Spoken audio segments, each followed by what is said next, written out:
We need to determine the value of sine squared 24 degree minus sine squared 6 degree. Let us begin. We'll start with the given expression sine squared 24 degrees minus sine squared 6 degrees.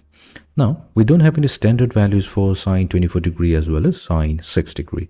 But what we'll do here, we'll be using an identity.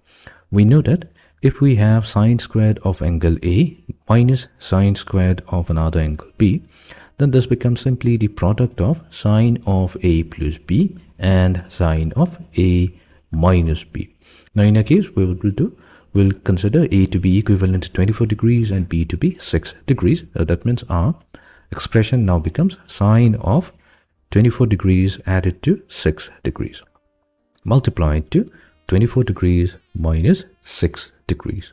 So this gives us sine of 30 degrees multiplied to sine of the angle 18 degree. Now we have a standard value for each of sine 30 as well as sine 18 degree. Sine 30, that's going to be half, and sine of 18 degree, that's square root of 5 minus 1 divided by 4. So we finally get square root of 5 minus 1 over 8, and this is going to be the value of sine square 24 degrees minus sine square 6 degrees.